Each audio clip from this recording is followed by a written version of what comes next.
এই ২৬ সালে যে নির্বাচন হচ্ছে এটা অবশ্যই ফ্রি ফেয়ার এবং ক্রেডিবল হতে হবে। এখানে ইফস অ্যান্ড বাটস চলবে না। আমরা রাজনৈতিক দলগুলোকে আহ্বান করব এবং এখানকার ইন্টারিম যারা দায়িত্বে আছে এবং নির্বাচন কমিশনকে আমরা অনুরোধ করব, এই জায়গায় কোনো ছাড় দেওয়া যাবে না। এই নির্বাচন যদি ফ্রি ফেয়ার ক্রেডিবল আমরা করতে না পারি তাহলে বাংলাদেশ আবার পথ হারাবে।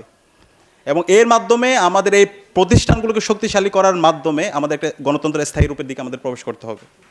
এবং সে জায়গায় রাজনৈতিক দলগুলোকে ঐক্যবদ্ধ হতে হবে।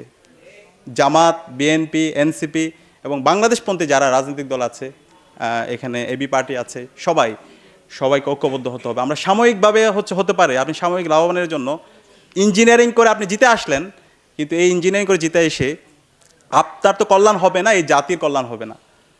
এখন বর্তমান সময়ে সব কিছু ওপেন, আমরা দেখতে পাচ্ছি কে কী করছে, কার মনোভাব কী। তো সেখানে এখনও সময় আছে। কেউ যদি আপনারা ইঞ্জিনিয়ারিং করতে চান তাহলে আপনি নিজের পায়ে নিজে কুড়াল মারতেছেন।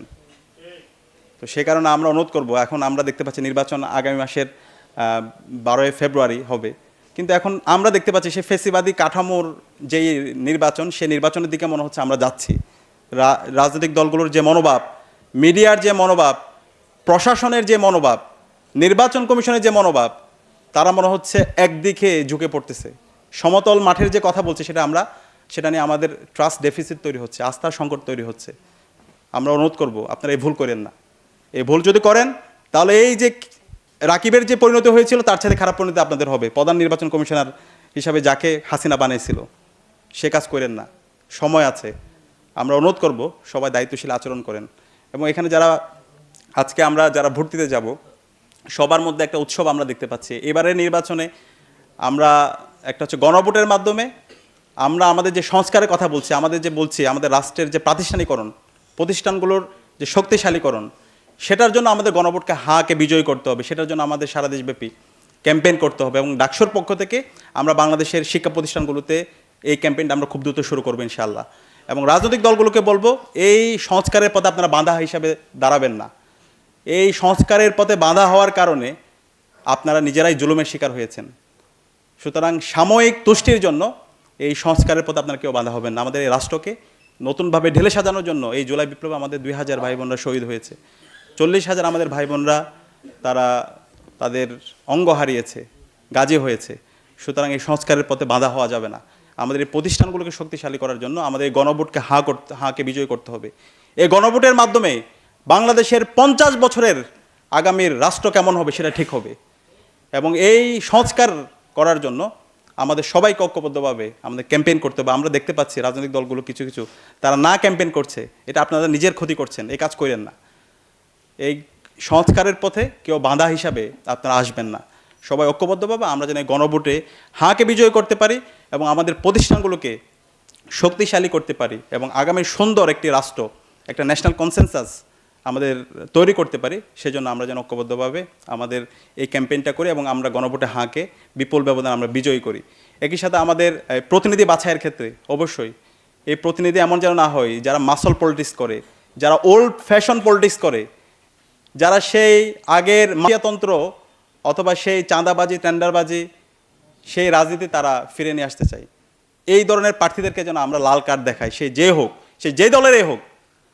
যারা আমাদের প্রার্থীরা হবে তারা তাদের অবস্থান পরিষ্কার করবে, শিক্ষা নিয়ে তাদের চিন্তা কী সেটা তারা পরিষ্কার করবে, স্বাস্থ্য নিয়ে তাদের চিন্তা কী সেটা পরিষ্কার করবে, এবং আমাদের তরুণদেরকে নিয়ে তাদের ভাবনা কী, তরুণদের এম্পাওয়ারমেন্ট করা নিয়ে তাদের ভাবনা কী, রাষ্ট্রের এই যে নতুন সংস্কৃতি কথা বলছি সেটা নিয়ে তাদের ভাবনা কী, সেটা যারাই পরিষ্কার করতে পারবে তরুণরা তাদেরকে গ্রহণ করবে। বাংলাদেশে 4 কোটি তরুণ যারা ভোট দিতে পারে নাই, সুতরাং তরুণরা যেদিকে পক্ষ নেবে তারাই বিজয়ী হবে। সুতরাং তরুণদেরকে বিট্রয় করা, তরুণদের বিরুদ্ধে কথা না বলা যারাই করবেন তারা আপনারা নিজেরাই নিজেদের ক্ষতি করবেন। আমরা অনুরোধ করব সকল রাজনৈতিক দল যারা এবার নির্বাচন করবেন তারা তরুণদের কাছে আপনাদের যে অবস্থান, আপনাদের চিন্তা, রাষ্ট্র নিয়ে আপনাদের চিন্তা, দেশের অর্থ ব্যবস্থা নিয়ে আপনার চিন্তা, সংস্কৃতি নিয়ে আপনার চিন্তা, ক্যাম্পাস নিয়ে আপনার চিন্তা, সেটা আপনার পরিষ্কার করবেন। আমরা এই ক্যাম্পাসগুলোতে সেই ছাত্রলীগীয় কায়দায় যে রাজনীতি আমরা দেখতে পেয়েছি, গণরম গ্যাস্ট্রমের রাজনীতি, সেটা আমরা আর হইতে দিব না। আমরা এই ক্যাম্পাসগুলোতে সেই লেজুর ভিত্তিক যে রাজনীতি, সেই রাজনীতি আমরা আর হতে দিব না।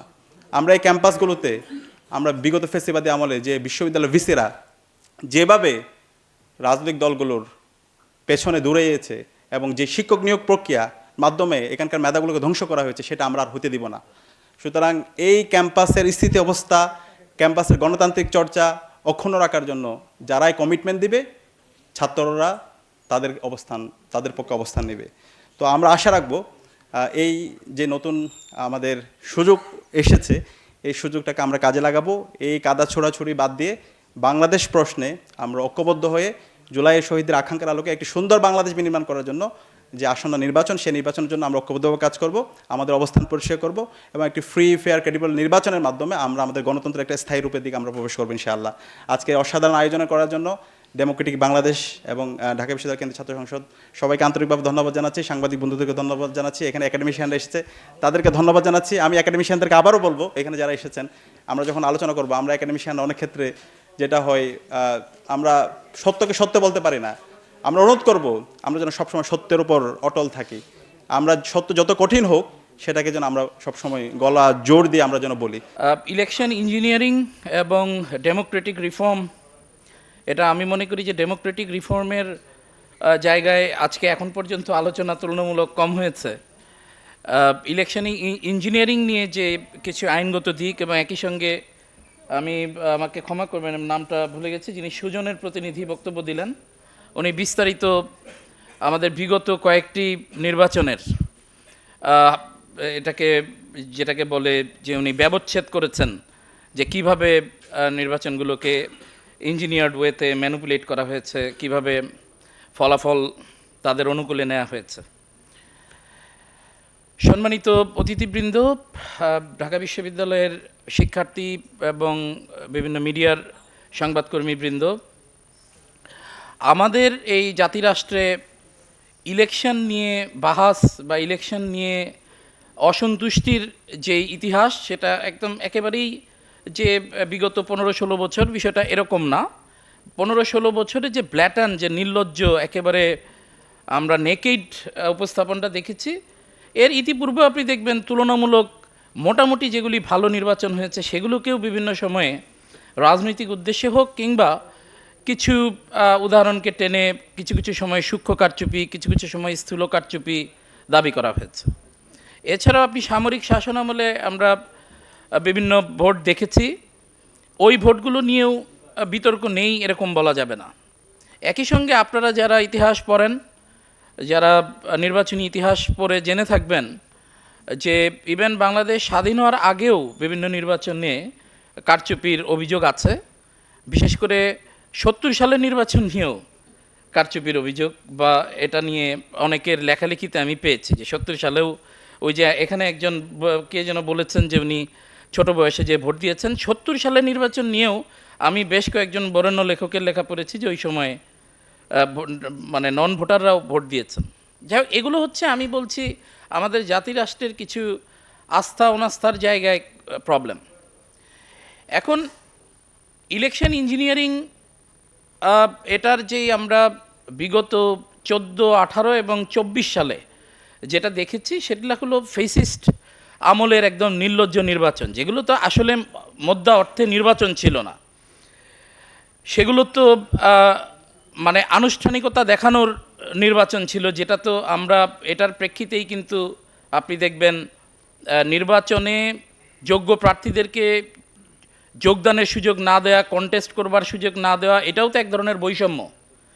ওই বৈষম্যগুলো ধীরে ধীরে কিন্তু আজকে আমরা বৈষম্য বিরোধী ছাত্র আন্দোলনের যেই ক্ষেত্র আমরা দেখলাম যে তার করুণ পরিণতি।